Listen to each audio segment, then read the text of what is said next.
Hello folks, I'm showing you the finished vase up front here that I made, and this is just out of I don't know, about $12 worth of pine from the Home Depot. There's segmented rings. There's 15 rings in this thing, and I used analine dyes and some iridescent paint. My wife has some kind of purple accent thing going on in the back room back there, and when I asked her how she wants this colored, she kind of let me know. So you can see almost a natural iridescence on the segments, and I used iridescent paints here on the bottom, and it's pretty. And this whole silk flowers. You don't put real flowers and water in here, of course, but you put a silk flower arrangement in here. So I'm going to show you how I made this, and this is going to be the first part of the video that you're looking at now. So I would say get a good look at it. I know the light's kind of tricky in here, but in bright light, and that's a bright room we have back there, so this will be nice. And I know where she's going to put this. It's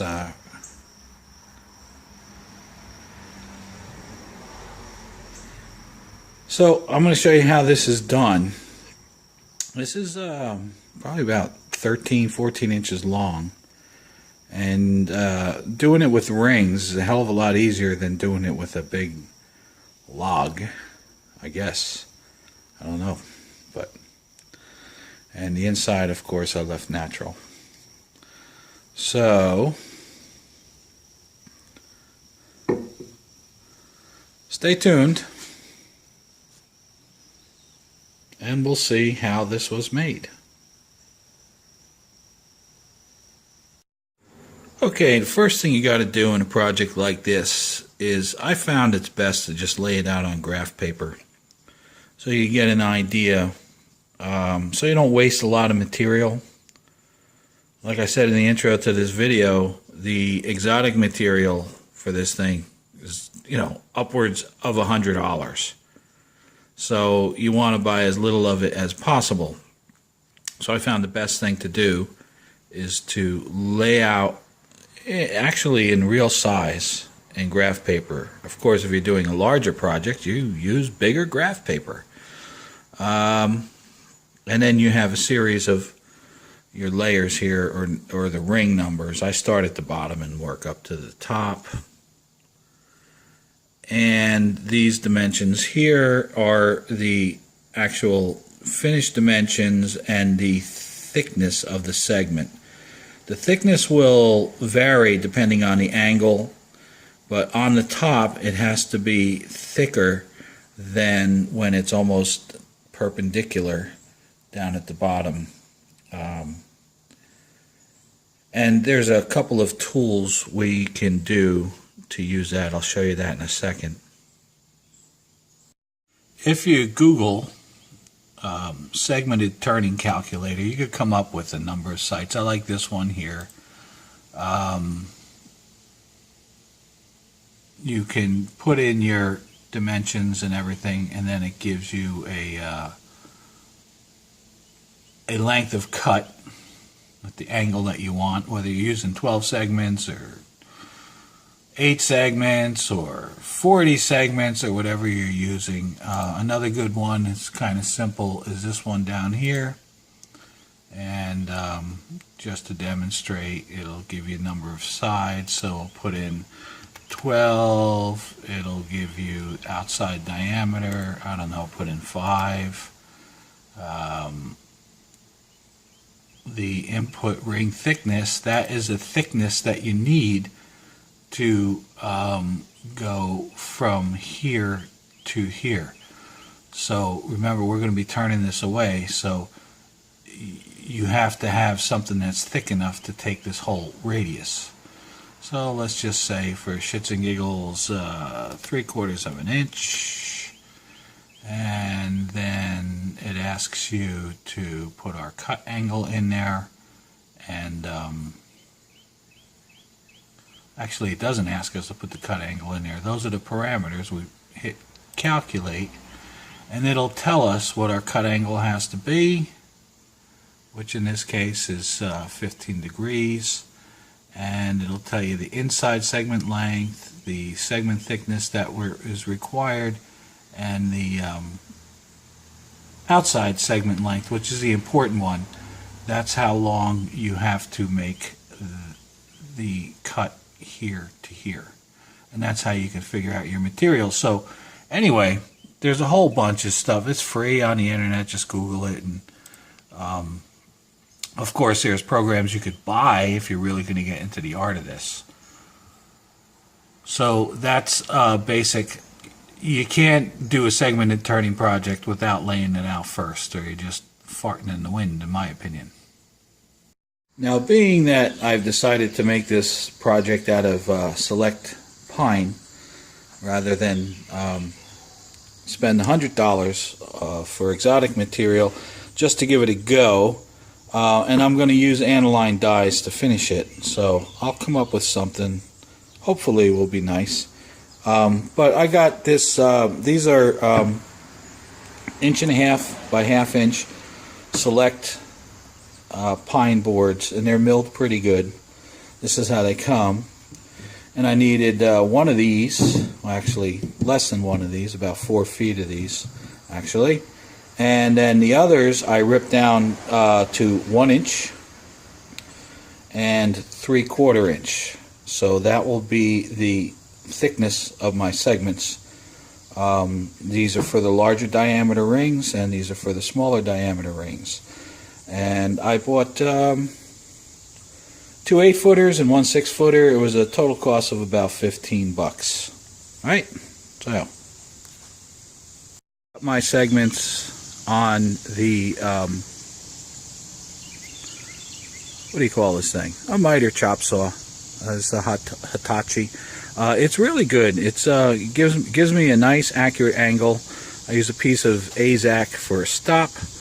And the important thing, if you've done any segmented turning or you've seen any one of the segmented videos that I've done or others have done, is when you have that outside length of cut, it's got to be pretty precise.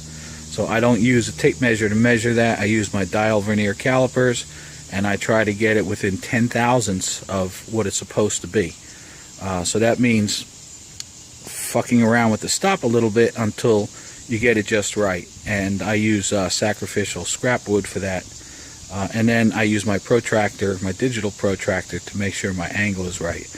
This thing's dangle thing is pretty good.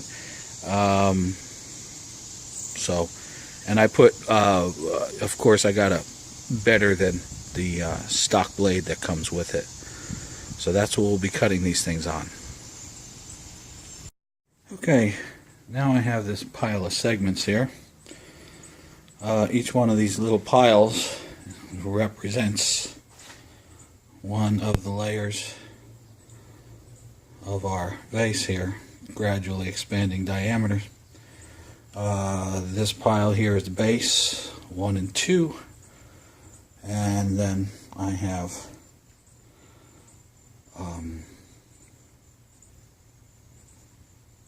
13 more.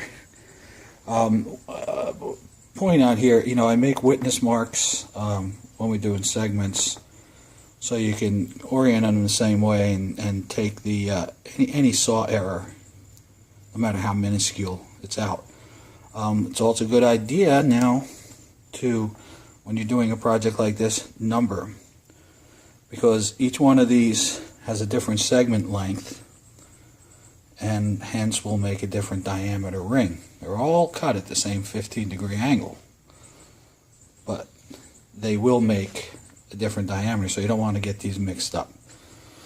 So the next step is just quickly, it's a tedious process, but hit them on a flat sanding paper on a surface plate. I got a granite surface plate or a marble surface plate, just to take the feathers off them, and then glue them into rings. And then we started the build up and turning for there. Until then, I typically glue up my rings on several sheets of wax paper on the bench so nothing sticks. And I have a hose clamp nearby to tighten it up after it's all glued up. And I keep a wet rag handy to wipe off excess glue. And what I'm doing is I'm starting with the smaller pieces and some of the bigger pieces, and I'm limited to the clamps that I have, but so be it. Alright, now after gluing everything up, this is roughly stacked. This is just dry stacked up, just to kind of show you guys what's happening here. That was the planned shape at the finish, and this is what it looks like in the rough. We're going to glue the two bases together. I'm going to turn this on a faceplate mount down here. I'll face these two, and we'll glue on a section or two at a time and just do the ID, because this is a deep project. This is a better part of a foot long, and so we'll just kind of work our way, gluing a couple of segments on at a time, doing the ID to the form, and then we'll work on the OD. The biggest thing to think about here is support for this end. The faceplate mount is a pretty secure mount, and this is soft material. But I'm thinking like I've seen guys use a large ball, basically a toy ball or a plastic ball that they put on their center, and just to give some support and stuff here. And then we turn the OD, put in some detail, and do our coloring.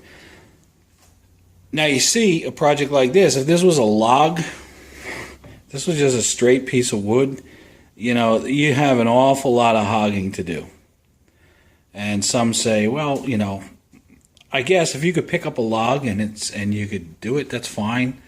I didn't have such a log, and especially if you're using exotic woods. And when you use exotic woods with this, your segments are different grain and different colors and different textures, so it makes it that much nicer.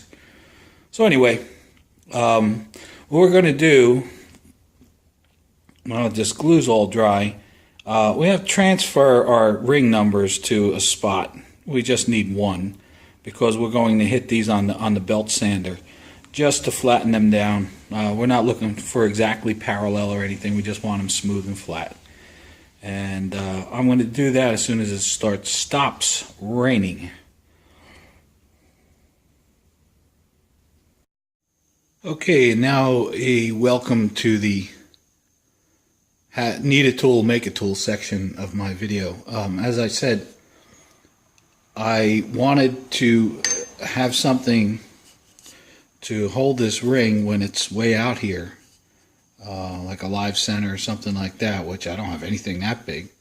So I made one. I turned one at a piece of oak, and that could really just, the back of it could go right into my center. And this is also good for when you're stacking these things. You can, it centers them for you, it rides on the taper. Now most of my rings for this project, I could just use the regular center with. The intermediate ones that are both too big for that center and too small for the one I made, I'll use something like a tennis ball. I think I have 3 of the rings this size that are intermediate. So this will help It also acts as a clamp when you're gluing it. You can put pressure on it with the tailstock here, and once the glue sets, you turn your ID. And another reason why we're doing this in stages like this, because this is deep, and the ID isn't going to be very big. So we're not. If we did this whole thing in one shot, we wouldn't be able to sand and seal the inside and all of that stuff. So you know where I'm getting at. All right, so that's need a tool, make a tool. I just had this scrap of oak laying around on some kind of glue block, and it'll work just fine. All right, as you can see what we're doing here, I'm building up about 2-3 rings at a time. It gives me 1.5 inches to work in the depth here, and boring it out to the size on my template, which I'll show you in a minute, and then sanding it to about 320 and just putting a couple of coats of sanding sealer in it. The inside of this thing isn't really the piece. You just want it to look finished.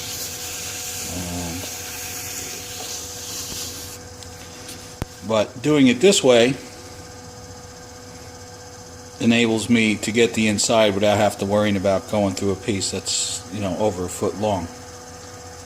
So we'll put about 3 more rings on there. We glue them up, let them dry, and do the inside.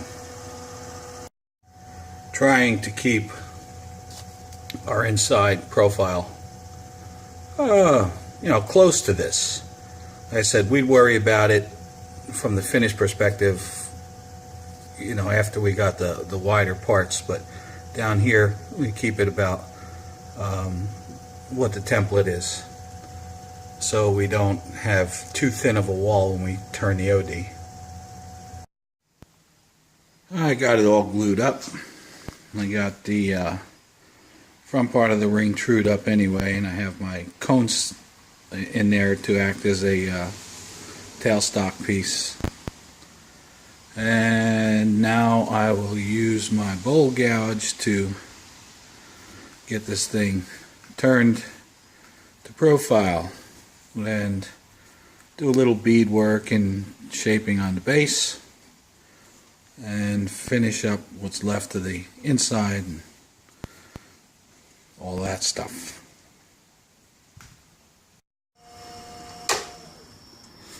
Okay. And here we are with all sanded to about 400 grit.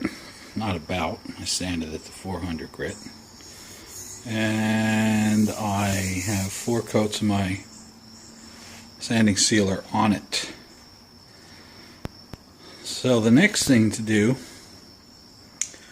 is think for a day or so how I want to color this thing. I don't want the base to be black. That's to here. And then from here up, single color, multicolor. The analine dyes are kind of translucent, so you could still see the grain and the pattern and stuff in it, because it's far too plain just like this. If it was exotic wood, different story. Anyway, we'll show you the finished product.